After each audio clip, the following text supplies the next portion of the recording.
کرتے ہیں یار کیسے تھوڑی نہ کرتے ہیں. الحمد لله نحمده ونصلي على رسوله الكريم.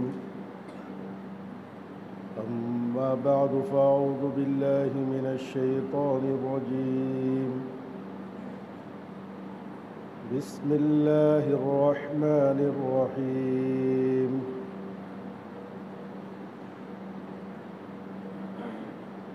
وَلِتُكْمِلُوا الْعِدَّةَ وَلِتُكَبِّرُوا اللَّهَ عَلَى مَا هَدَاكُمْ وَلَعَلَّكُمْ تَشْكُرُونَ. وقال تعالى: قد أفلح من تزكى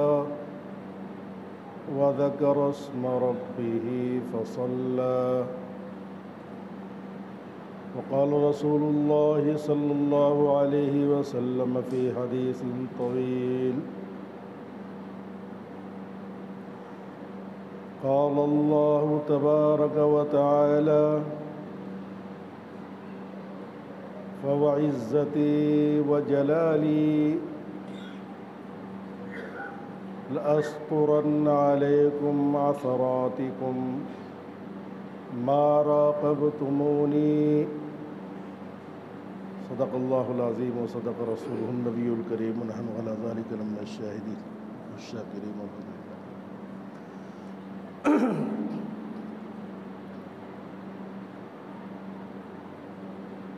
قابل احترام بزرگوں، دوستوں، عزیز ساتھیوں،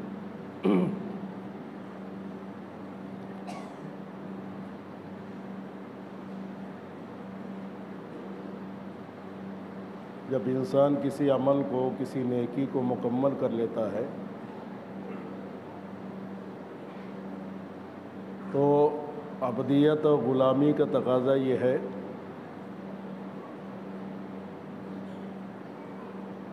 کہ استغفار کرے اور توبہ کرے.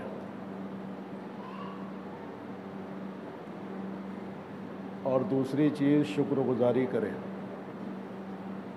نماز جیسا عظیم الشان عمل، سارے اعمال میں سب سے عظیم الشان عمل نماز ہے،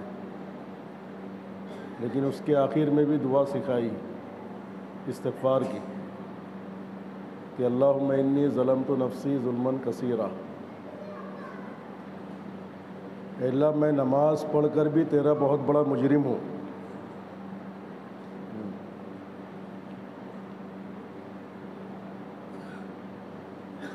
تو نیکیوں کو کر کے اس کے اوپر رونا، آنسو بہانا، یہ اللہ کو مطلوب ہے. نماز میں اس کی گویا کی تعلیم دے گی کہ نماز پڑھو اور نماز کے بعد اپنی نماز پر غرور نہ کرو، ناز نہ کرو کہ میں نے تو اللہ کا حق ادا کر دیا، میں تو نمازی ہو گیا. نہیں،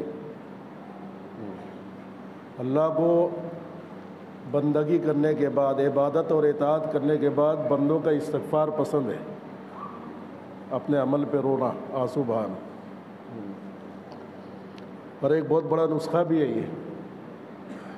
مولانا یوسف صاحب رحمۃ اللہ علیہ فرمایا کرتے تھے کہ اگر تم چاہتے ہو کہ گناہوں کی نفرت دل میں آ جاوے، بہت بڑی بات ہے، اس کی دعا منگوائی گئی ہے قرآن میں. وَقَرِّهْ إِلَيْنَا الْكُفْرَ وَالْفُسُوقَ وَالْعِصْيَانَ. اللہ کفروں کی، فسق و فجور کی، نافرمانی کی نفرت ہمارے دل میں پیدا کر دے. اس کا نسخہ کیا ہے؟ تو حضرت جی ثانی رحمۃ اللہ علیہ فرمایا کرتے تھے کہ نیکیوں کو کر کے نیکیوں پر رونا شروع کر دو تو گناہوں کی نفرت دل میں پیدا ہو جائے گی. تو نماز میں نماز کے اندر دعائے معصورہ پڑھوا کر اس کی تعلیم دی گئی.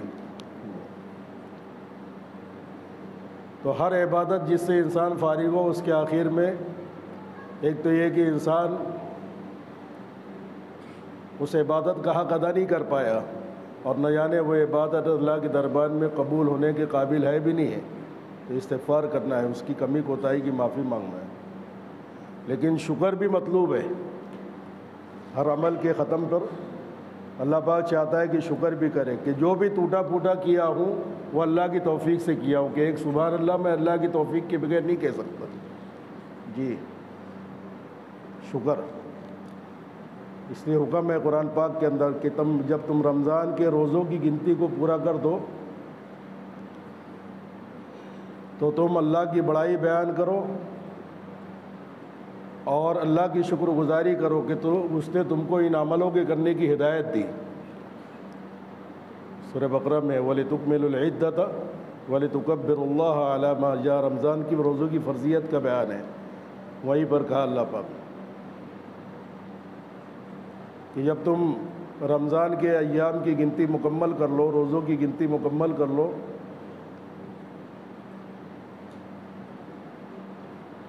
تو تکبیر کہو، اللہ کی بڑائی بیان کرو۔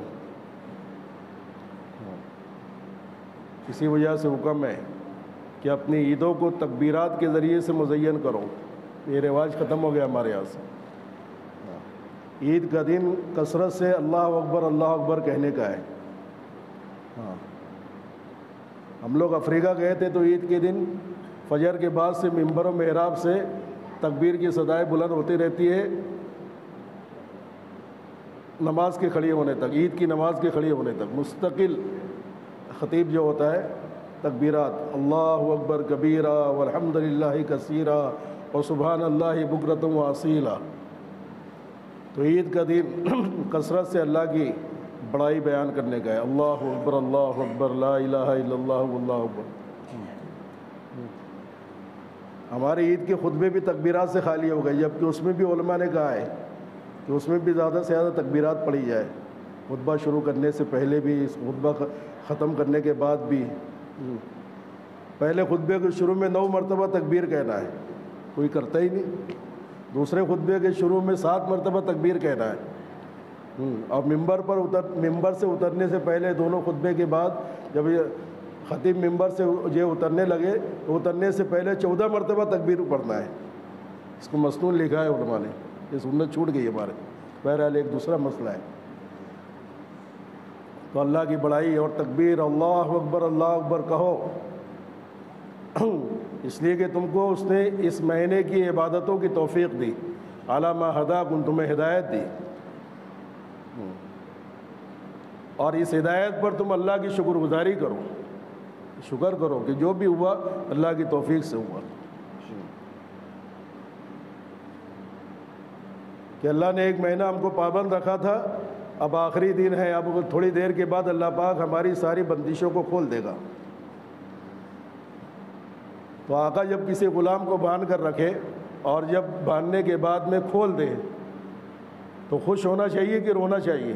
خوش ہونا چاہیے۔ ہاں، لوگ بولے یار رمضان جا رہا، بہت افسوس ہو رہا۔ افسوس کاہے کا ہو رہا؟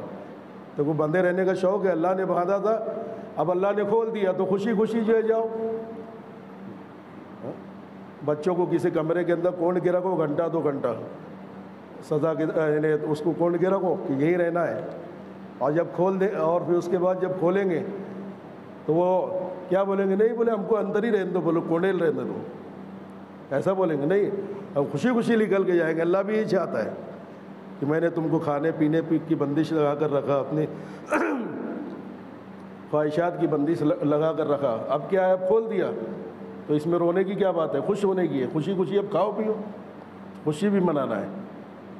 ہاں، روتے نہیں بیٹھنا ہے، ارے رمضان چلے آ رہا، بولے مجھے بہت افسوس ہے۔ افسوس کرنے کی چیز تھوڑی ہے، اتنا پہلوان تھوڑی تھا، ایک مہینہ اللہ پاک نے یہ تجھے بندش کی، تو نے کیا نہ چاہتے ہوئے بھی، ہاں اب اللہ نے کھول دیا ہے تو اللہ ہی نے کھولا ہے، یہ کھولنا بھی ایک نعمت ہے، تو خوش ہونا چاہیے اس میں۔ تو رمضان کی جانے کا افسوس نہیں کرنا چاہیے، لیکن جو عبادتیں ہم نے کی ہے یہ قبول ہی ہوئی یا نہیں ہوئی، اس سے ڈرنا چاہیے، یہ بھی کیفیت ہونا چاہیے۔ ہاں، یہ بھی کیفیت ہونا چاہیے۔ ہاں، جو بھی توفیق دی اللہ نے اپنے فضل سے، اپنے پاک کلام کی تلاوت کی، کرنے کی، اس کے سننے کی، اور روزے کی عبادت کی ادائیگی کی، دیگر عبادتوں کی، نوافل کی، صلاۃ التسبیحات پڑھی ہوں گی، ہم نے صلاۃ التسبیح پڑھی ہوگی۔ میں نہیں کہہ سکتا کہ میری ایک تراویح بھی قبول ہوئی ہوگی، بس اللہ کی رحمت سے امید رکھے۔ اللہ کے نبی نے فرمایا ہے کہ اللہ مجھے میرے عمل پر بھروسہ نہیں ہے، مجھے تو تیری رحمت پر بھروسہ ہے، وَرَحْمَتُكَ عِنْدِي أَرْجَىٰ مِنْ عَمَلِي۔ تیری مغفرت میرے گناہوں سے بہت وسیع ہے، اور تیری رحمت میرے عمل سے زیادہ قابل امید ہے، کہ میرے عمل پر امید نہیں ہے، تیری رحمت اور تیرے فضل سے امید ہے۔ جی، جو ڈرتے رہے اور اللہ سے اس کے فضل سے اس کے قبول کرنے کی دعا بھی مانگتے رہے، اللہ اپنے فضل سے قبول فرما۔ ہاں، ایک تراویح بھی اس لائق نہیں ہے، ایک روزہ بھی اس لائق نہیں ہے، ایک تلاوت بھی اس لائق نہیں ہے، ایک نماز بھی اس لائق نہیں ہے کہ اسے قبول کرے تو۔ ہاں، میں نے ایسا پیش ہی نہیں کیا ہے ایک سجدہ۔ جی، تو ڈرتے رہے۔ جی، اور ہمارا عمل بتانا چاہیے کہ ہم اپنے عمل کے کرنے پر خوش نہیں ہیں، بلکہ ہمیں ڈر ہے۔ ہمارے اسلاف جب رمضان گزر جاتا تھا تو اس کے اوپر روتے تھے۔ بعض اسلاف سے مروی ہے کہ رمضان کے آنے سے 6 مہینہ پہلے سے رمضان کے لیے دعائیں کرتے تھے، اے اللہ رمضان آ رہا ہے، ہاں اس میں سلامتی کے ساتھ، عافیت کے ساتھ ہم سے اعمال کروا لے۔ انتظار کرتے تھے 6 مہینہ، اور رمضان ختم ہوتا تھا تو رمضان کی ساری عبادتیں کرنے کے بعد 6 مہینے تک اپنے سارے کیے ہوئے عمل پر روتے تھے کہ پتہ نہیں یہ عمل قبول ہوا کہ نہیں، رمضان کی عبادتیں قبول ہوا کہ نہیں۔ 6 مہینہ انتظار میں اور 6 مہینہ عمل کی قبولیت کے اوپر ڈرتے تھے، عمل کے قبول ہوئے یا نہ ہوئے اس کے اوپر یہ ڈرا کرتے تھے۔ جی، ایک بزرگ کہتے ہیں، ایک اللہ والے ہمارے جو ہے اسلاف میں سے، رمضان کے ختم ہونے کے بعد عید کے دن کچھ نوجوانوں کو دیکھا، نوجوان لوگ، ہاں، جو ہنسی مذاق کر رہے تھے، ہاں گپے لگا رہے تھے، ہنسی مذاق کر رہے تھے، دھوم مستی کر رہے تھے۔ عید کے دن خوشی مناتے نا، ہمارے یہاں پر بھی عید کے دن عید کی خوشیاں ہیں، لیکن اس کے منانے کے طریقے ہیں۔ تو ان کو دھوم مستی کرتے ہوئے دیکھ رہا ہے۔ ہاں، لوگ گھومتے ہیں نا جو ہے، ہاں گاڑیوں کا سائلنسر پھاڑ کے گھومتے ہیں، بولے عید کی خوشی منا رہے۔ ہاں، اللہ جانے کیسی کیفیتیں کرتے ہیں، کیسی حالتیں ہوتی ہیں۔ ہاں، یہ وہ لوگ ہوتے ہیں جنہوں نے رمضان میں تراویح کا اہتمام کیا، عبادتوں کا اہتمام کیا۔ ہاں، تو انہوں نے ایسے نوجوانوں کو دیکھا تو تعجب سے کہنے لگے کہ یہ لوگ ان کان ہؤلاء قد تقبل صیامہم فما ھذا بال الشاکرین۔ کیا کہا؟ یہ لوگ کیا کر رہے ہیں؟ اگر اللہ نے ان کے روزوں کو قبول کر لیا ہے، کیا ان کو معلوم ہو گیا ہے کہ اللہ تعالیٰ نے ان کے روزوں کو قبول کر لیا؟ جو اتنا خوش ہو رہے، اتنا مستی کر رہے، اور اگر ان کو معلوم ہو گیا ہے کہ اللہ نے ان کے روزوں کو قبول کر لیا ہے تو شکر و گزار بندوں کی یہ کیفیت نہیں ہوا کرتی جیسا یہ کیفیت ان کی ہے۔ شکر گزار بندوں کی کہ عمل کے قبول ہونے پر شکر کرنے کا یہ طریقہ نہیں ہے جو یہ لوگ کر رہے ہیں۔ وَإِنْ كَانَ هَؤُلَاءِ لَمْ يُتَقَبَّلْ مِنْهُمْ صِيَامُهُمْ فَمَا هَذَا بَالُ الْخَائِفِينَ۔ اور اگر انہیں یہ معلوم ہو گیا ہے کہ ہماری عبادتیں قبول نہیں ہوئی تو ڈرنے والوں کی یہ چال نہیں ہوا کرتی، ڈرنے والوں کی چال تو کچھ اور ہوا کرتی ہے۔ اگر ان کی عبادتیں قبول نہیں ہوئی ہے تو ان کو ڈرنا چاہیے، لیکن ڈرنے والوں کی یہ چال نہیں ہوا کرتی۔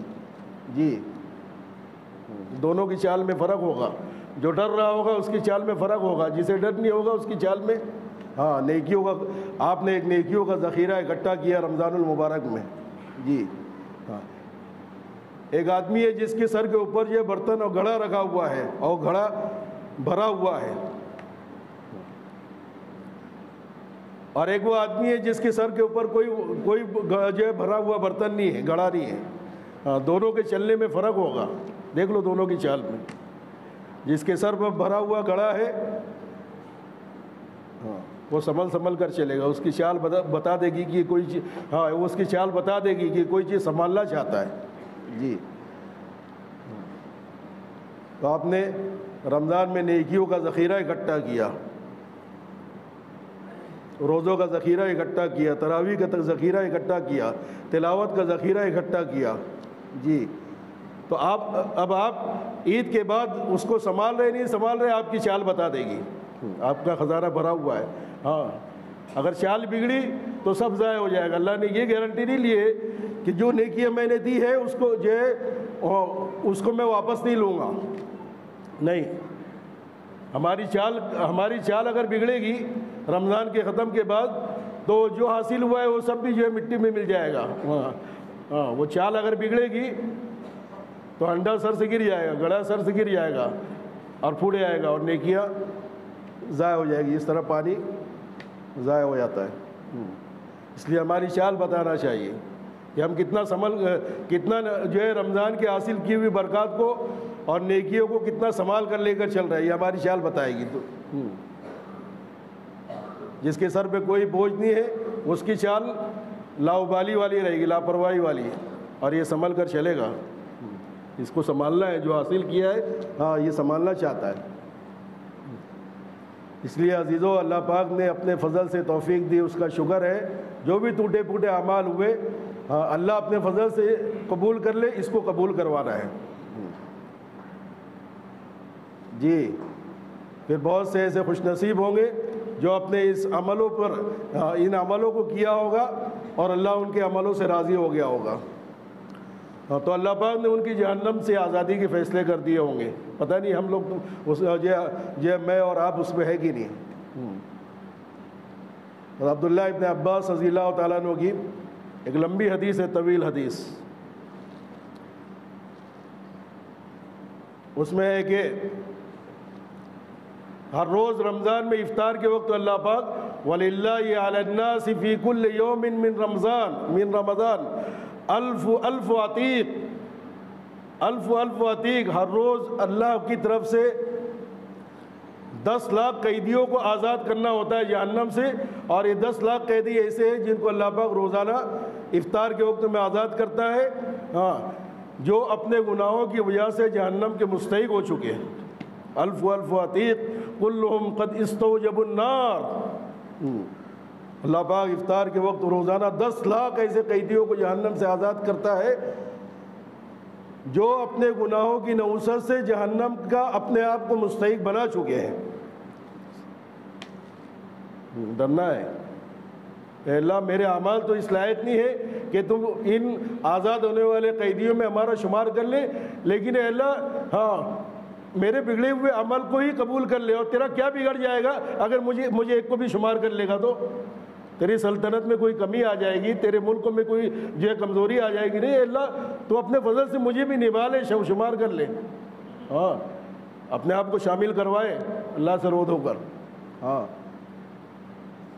اور یہ آخری دن ہے، اس سے بڑی بشارت اللہ کے نبی نے دی ہے ہاں کہ جب آخری دن ہوتا ہے رمضان کا، ان کا آخری دن ہوتا ہے، آخری روزہ ہوتا ہے، تو اللہ پاک شروع رمضان سے اب تک جتنے قیدیوں کو آزاد کیا ہے اکیلے اس دن میں اللہ پاک اتنے قیدیوں کو آزاد کرتے ہیں۔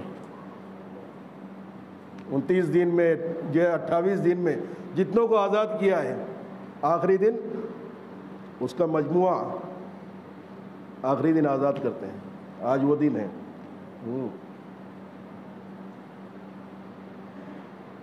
اور پھر جب رات ہوتی ہے عید الفطر کی رات، چاند کی رات جس کو کہتے ہیں، چاند دیکھنے والی رات، ہاں تو پھر یہ وہ رات ہوتی ہے، اس کو انعام کی رات کہا جاتا ہے، آسمانوں کی بادشاہت میں کہا جاتا ہے آج انعام کے تقسیم ہونے کی رات ہے، لیلۃ الجائزہ، سمیت تلک اللیلۃ لیلۃ الجائزہ، آسمانوں میں آج کی رات، آج کی آنے والی رات انعام کی رات۔ جی سونے کی رات نہیں ہے، بازاروں میں گھومنے کی رات نہیں ہے، انعام تقسیم ہوگا۔ اجر و ثواب تو جو ملنا تو ملا، لیکن انعام جو ہوتا ہے وہ محنت جو مزدوری سے زیادہ ہوتا ہے۔ ہاں پھر انعام کیا ہوگا وہ ہم تصور نہیں کر سکتے کہ کیا انعام ہوگا۔ ہاں جو مزدوری ملی ہے اس سے بھی زیادہ انعام ہوگا یا جو ملنے والی ہے۔ جی تو اپنے برتن کو اونا نہیں رکھنا ہے آج رات میں، اپنے برتن کو سیدھا رکھنا ہے تاکہ جو انعام آئے، جو انعام اوپر سے اترے تو برتن میں آئے۔ ہاں بستر پہ اوندے نہیں پڑے رہنا ہے، بازاروں میں گھومنا نہیں ہے، بلکہ اللہ کے سامنے اپنے برتن کو اس طریقے سے رکھنا ہے کہ اللہ میں تیرے انعام کا محتاج ہوں، میں بیکاری ہوں، مجھے بھی تیرے انعام دے دے۔ جی آج رات انعام لینے کی ہے، مزدوری جو ملے گی ملے گی، لیکن یہ انعام ہے جو مزدوری سے زائد ہوتا ہے، جو آسمان اور زمین کے بادشاہ کی طرف سے اعلان ہے کہ آج ہم انعام دیں گے۔ کون ہے لینے والا؟ جی سمیت لیلۃ الجائزہ، جائزہ انعام کی رات۔ پھر آگے حدیث میں آتا ہے کہ جب عید کے دن کی صبح ہوتی ہے، فلما کان الغداۃ من یوم الفطر، فجر جو ہو گئی، صبح صادق ہو گئی، فجر ہو گئی، تو اللہ پاک فرشتوں سے جو کہتا ہے کہ جاؤ روئے زمین کے چپے چپے میں پھیل جاؤ۔ فرشتے آتے ہیں، اترتے ہیں آسمانوں سے، اور ہر چوراہے پر کھڑے ہو جاتے ہیں، ہر گلی کے نکڑ پر کھڑے ہو جاتے ہیں، ہر گلی کے ختم پر کنارے پر کھڑے ہو جاتے ہیں، فرشتے جگہ جگہ کھڑے رہتے ہیں۔ لوگ عید کی لوگ نماز کی تیاری کرتے ہیں، اور یہ چوراہوں پر کھڑے ہو کر آواز دیتے ہیں۔ حدیث پاک میں آتا ہے کہ انسان اور جنات کے علاوہ سب جو ان کی آواز سنتے ہیں۔ کیا آواز دیتے ہیں؟ اللہ کے بندو جلدی تیاری کر کے لکھ لو۔ ادھر لکھ لو، اخرجوا الی رب کریم۔ ایسے رب کی طرف لکھ لو جو بڑا کریم ہے۔ کریم، کریم کس کو کہتے ہیں؟ کریم اسے کہتے ہیں جو بے مانگے دیتا ہے۔ کریم اس کو کہتے ہیں جو استحقاق سے زیادہ دیتا ہے، جتنی محنت ہے، جتنی مزدوری ہے، اس سے زیادہ دینے والا، اس کو کریم کہتے ہیں۔ کہ اللہ کے بندو جلدی تیاری کرو، لکھ لو عیدگاہ کی طرف، نمازوں کی طرف، دگانے کی ادائیگی کی طرف۔ ایسا رب تم کو بلا رہا ہے جو بڑا کریم ہے، جو بغیر مانگے دیتا ہے، استحقاق سے زیادہ دیتا ہے، جتنے کی مستحق ہے اس سے زیادہ، بغیر استحقاق کے دیتا ہے۔ کریم کہتے ہیں جو بغیر استحقاق کے دے۔ اخرجوا الی رب کریم یؤتی الجزیل، جو دیتا ہے تو تھوڑا نہیں دیتا ہے، جو دیتا ہے تو گن کر اور شمار کر کے نہیں دیتا ہے، وہ بے انتہا دیتا ہے۔ جب دیتا ہے تو بغیر حساب کے دیتا ہے، بغیر شمار کے دیتا ہے۔ یؤتی الجزیل، دیتا ہے تو بہت دیتا ہے۔ وَيَعْفُو عَنِ الْعَظِيمِ، تمہارا جو رب بلا رہا ہے، کیسا رب؟ جو تمہارے بڑے بڑے گناہوں کو معاف کر دیتا ہے۔ اگر چھوٹے گناہوں کو معاف کیا، بڑے کو معاف نہیں کیا، تو اللہ کہاں رہا؟ اسے تو کوئی پرواہ نہیں ہے، تمہارے گناہ چھوٹے ہو، تمہارے گناہ بڑے ہو۔ تو وہ بلانے والا ایسا رب ہے جو بڑے بڑے گناہوں کو معاف کر دیتا ہے۔ دیتا ہے تو بغیر حساب کے دیتا ہے، اور معاف کرتا ہے تو بڑے بڑے گناہوں کو معاف کرتا ہے۔ اخرجوا الی رب کریم یؤتی الجزیل ویعفو عن العظیم۔ جی پھر بندے تیاری کر کے، نہا دھو کر کے، عید کی تیاری کر کے نکلتے ہیں عیدگاہ کی طرف، مسجدوں کی طرف، نماز کی ادائیگی کی طرف۔ تو اللہ پاک فرشتوں سے کہتا ہے کہ میرے بندے نکلے ہیں۔ او فرشتوں بتاؤ، مجھے ایک بات بتاؤ کہ جس مزدور نے اپنی مزدوری پوری کر دی، جس مزدور نے اپنا کام پورا کر لیا، بتاؤ اس کا بدلہ کیا ہونا چاہیے۔ عجیب انداز ہے اللہ کا دینے کا، ویسے بھی دے سکتے تھے، لیکن اللہ پہلے پوچھ رہے ہیں، فرشتوں مجھے بتاؤ جس مزدور نے اپنا کام پورا کر لیا اس کی کیا مزدوری ہونی چاہیے؟ تو فرشتے کہتے ہیں کہ اللہ اس کی مزدوری، اس کا بدلہ یہ ہے کہ اس کی مزدوری پوری دے دی جائے، اس کی محنت کا بدلہ پورا دے دیا جائے۔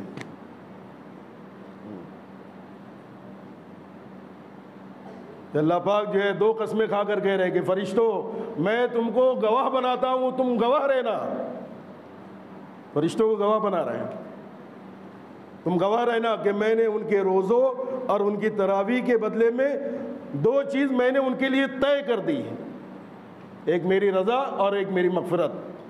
جعلت من صیامہم فی رمضان وقیامہم رضائی و مغفرتی، میں نے طے کر دیا، میری رضا کا دینا بھی طے اور میری مغفرت سے نوازنا بھی طے کر دیا۔ تم گواہ رہے نا کہ میں نے طے کر دیا ہے 2 چیزیں ان کے لیے، مغفرت اور رضا، میری خوشنودی۔ اب اللہ پاک بندوں سے مخاطب ہوتے ہیں اور کہتے ہیں اے میرے بندو، تم محنت کر کے پورا مہینہ محنت کر کے آج جمع ہوئے ہو، عیدگاہ میں جمع ہوئے ہو، عید کی نماز کے لیے مسجدوں میں جمع ہوئے ہو، ہاں میری عزت کی قسم، میرے جلال کی قسم، 2 قسمیں کہہ رہے ہیں، فوعزتی و جلالی، میری عزت کی قسم، میرے جلال کی قسم۔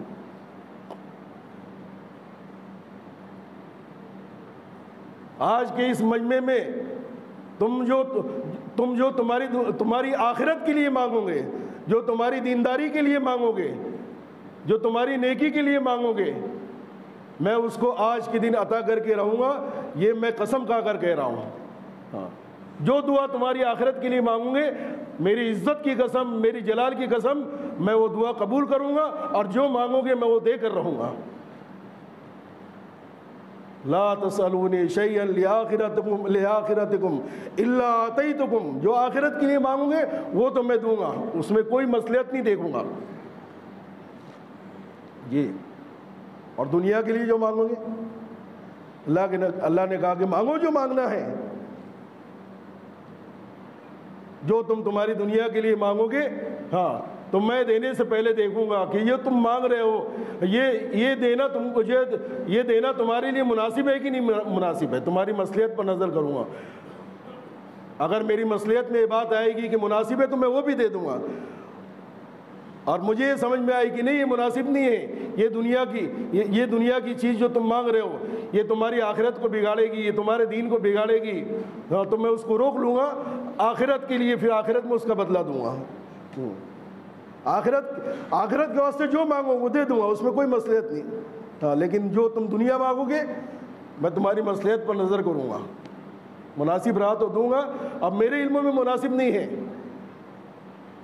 تو میں یہاں نہیں دوں گا، میں اس کو ذخیرہ بنا کر رکھ دوں گا تمہاری آخرت کے لیے جی۔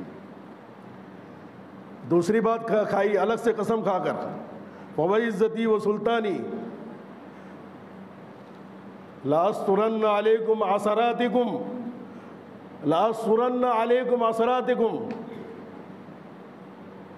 او میرے بندو میری عزت کی قسم، میری جلال کی قسم، میں تمہاری کمی کوتاہی پر پردہ ڈال کر رکھوں گا، ستاری کروں گا۔ جس کی اللہ ستاری کرتے اس کو معاف بھی کر دیتے ہیں، یہ نہیں ہے کہ ستاری کیا تو پکڑ بھی کیا، ستاری کا مطلب ہے جس کے گناہ کو اللہ نے چھپا لیا اس کے گناہ کو گویا معاف کر دیا۔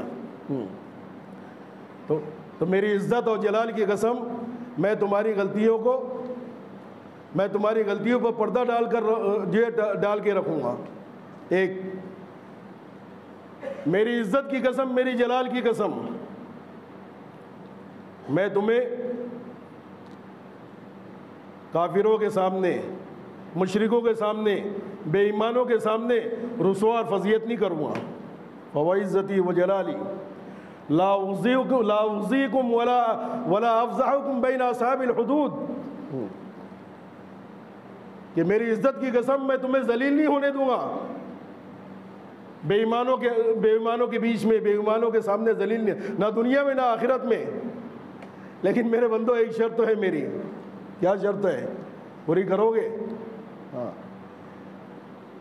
کہ میں تم کو ذلیل نہیں ہونے دوں گا، تمہاری غلطیوں پر پردہ پوشی کرتے رہوں گا، ہاں لیکن ایک شرط ہے کہ جیسے تم نے اس رمضان میں میرا خیال رکھا، رمضان کے بعد بھی میرا خیال رکھو گے۔ ہاں ایک شرط بڑھا دی ہے، ما راقبتم ہونی، تم نے جیسے رمضان میں جو نمازوں کا خیال رکھا، رمضان کے بعد بھی نمازوں کا خیال رکھو گے۔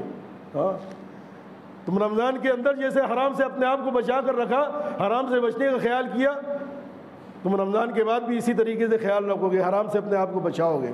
ہاں رمضان میں تم نے میرے کہنے پر حلال خواہشات بھی چھوڑ دیا، کھانا پینا حلال تھا اس کو چھوڑ دیا، بیوی حلال تھی اس کو چھوڑ دیا۔ رمضان کے بعد جو حلال ہے اس کو کرنا، لیکن حرام سے بچنے کا خیال رکھنا میرے بندو، اتنا کام تم کر لو کہ جو میں نے کہا ہے وہ میں کروں گا، تم کو رسوا نہیں کروں گا۔ ہاں کافروں کے ہاتھ سے تمہاری گردنوں کو نہیں کٹواؤں گا، سر عام تم پر گولیاں نہیں چلواؤں گا، تم میرا خیال تو رکھو۔ ہاں ایک کام تم کر لو، باقی کام میں کرنے کے لیے تیار ہوں۔ خیال رکھو کہ جب تک تم میرا خیال رکھتے رہو گے میں تمہیں رسوا نہیں کروں گا، فضیحت نہیں کروں گا غیروں کے اغیار کے سامنے۔ جی اس لیے عزیزو اللہ نے کہا ایک کام کر دو، ہاں اب میرے ذمے کا جو کام ہے وہ میں تمہارے لیے کروں گا، ہاں اللہ کریں گے۔ اپنی نیکیوں کو بچاؤ، اپنے تقوی کو بچاؤ جو تم نے رمضان کے روزوں سے حاصل کیا ہے، ہاں اپنے نور کو بچاؤ، اس کو ضائع مت کرو۔ جی یہ خوشی کا موقع ضرور ہے لیکن ہاں اس سے جو ڈرنے کا بھی موقع ہے۔ تم جاؤ، ہاں تم کہیں جا رہے ہو باہر، نمازوں کا خیال رکھنا، جس طریقے سے رمضان میں تم کو اپنے نمازوں کے اوقات کا خیال رہتا تھا، ہاں کہ آگے کے حصے میں کئی جگہ جو جگہ نہ چلی جائے، تم پہلے آ جاتے تھے، اذان سے پہلے آ جاتے تھے۔ اب رمضان ختم ہو گیا، اب کیا کرنا ہے، ہمارا طرز عمل کیا ہونا چاہیے؟ اس لیے عزیزو ہاں رمضان کے بعد میں ہاں عید کی چھٹیاں ہیں، اس عید کی چھٹیوں کو ناپ تول کے گزارو، ہاں چھٹیاں اور جو ہے خوشیوں کو حدود میں رہ کر مناؤ۔ عید کی چھٹیاں فضول خرچی کرنے کے لیے نہیں ہے، گھومنے پھرنے کے لیے نہیں ہے۔ اگر کہیں جانا ہے تو کم از کم آخری درجے میں یہ کرو کہ تم کہیں بھی جاؤ، تم شوق سے کہیں بھی جاؤ، گھومو پھرو، لیکن نماز نہ چھوٹنے پائے، نماز نہ چھوٹنے پائے۔ ہر حال میں نماز کا اہتمام کرو، حالات بہت خراب ہیں، کوشش کرو کہ ہاں بلا سخت ضرورت کے سفر نہ کرو، گھومنے پھرنے نہ جاؤ، ٹیم بنا کر ٹولی بنا کر جو ہے ہاں سفر مت کرو، حالات بہت خراب ہیں، اپنے آپ کو سنبھال کے رکھو۔ اور اگر کہیں جانے کی نوبت آ جائے تو نماز کا اہتمام کرو۔ ہے ایسے نوجوان ہاں جو جاتے ہیں کسی جگہ گھومنے کے لیے ہاں تو اتنے سنجیدہ ہے کہ وہ نماز کے مسائل پوچھ کے جاتے ہیں کہ دیکھو حالات ایسے ہیں، ہاں ریلوے کے اندر سفر کر رہے ہیں تو ہم لوگ کیسے نماز پڑھیں، جماعت کیسی کریں، وہاں پر مسائل پوچھتے ہیں۔ ہاں تو ایسے بھی لوگ ہیں جو سفر میں اور گھومنے پھرنے میں بھی ایسے جو نوجوان نمازوں کا خیال رکھتے ہیں۔ تو عزیزو اللہ پاک نے اپنا فضل کیا، توفیق دیا، ہاں اس کے اوپر اللہ کا شکر کرے اور استغفار کرے، اپنی عبادتوں پر ناز نہ کرے، گھمنڈ نہ کرے۔